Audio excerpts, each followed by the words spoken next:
மேலறை தியானம் ஆகஸ்ட் மாதம் 10ஆம் தேதி திங்கட்கிழமை 2026ஆம் ஆண்டு. எழுதியிருப்பவர் ஜார்ஜ் டி வில்கர்சன், வட கரோலினா, USA. தலைப்பு குறையிருந்தும் மன்னிக்கப்படல். வாசிக்க வேண்டிய வேதப்பகுதி ரோமர் 7ஆம் அதிகாரம் 14ஆம் வசனம் தொடங்கி 25ஆம் வசனம் வரை. இன்றைய நாளுக்குரிய தியான வசனம் ரோமர் 7ஆம் அதிகாரம் 24ஆம் 25ஆம் வசனங்கள். நிர்பந்தமான மனுஷன் நான், இந்த மரண சரீரத்தினின்று யார் என்னை விடுதலையாக்குவார்? நம்முடைய கர்த்தராகிய இயேசுவினாலே விடுதலை பெற்றதால் தேவனை ஸ்தோத்தரிக்கிறேன். நான் பல வருடங்களாக பாவத்துடன் போராடி கொண்டு வருவதால் கிறிஸ்துவுக்கு நான் ஏதாவது உபயோகமாக இருக்கிறேனா என்ற கேள்வியை கேட்டுக்கொண்டிருந்தேன். ஆராதனை நேரத்தில் வேதம் வாசித்துக் கொண்டிருப்பேன். அடுத்த நிமிடம் தாமதமாக ஆலயத்துக்கு வந்த ஒரு சகோதரனை நியாயம் தீர்ப்பேன். பின்னர் அதை பற்றி வெட்கப்படுவேன்.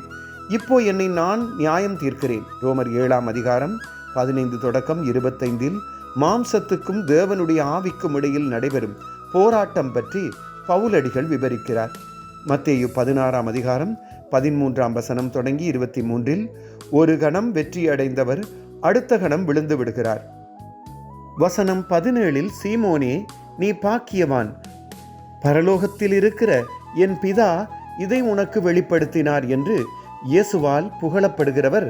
வசனம் 23 எனக்கு பின்னாக போ சாத்தானே, நீ எனக்கு இடரலாயிருக்கிறாய், தேவனுக்கு ஏற்றவைகளை சிந்தியாமல் மனுஷனுக்கு ஏற்றவைகளை சிந்திக்கிறாய் என்று கண்டிக்கப்படுகிறார்.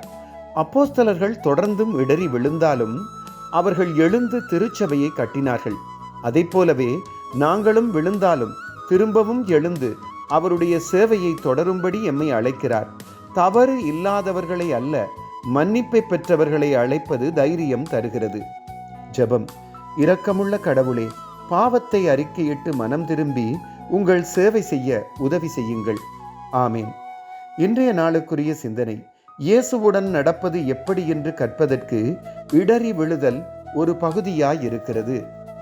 கர்த்தருடைய அன்பும் இரக்கமும் அவர் தரும் பாதுகாப்பும் இந்த நாளில் உங்கள் அனைவரோடும் கூட இருப்பதாக.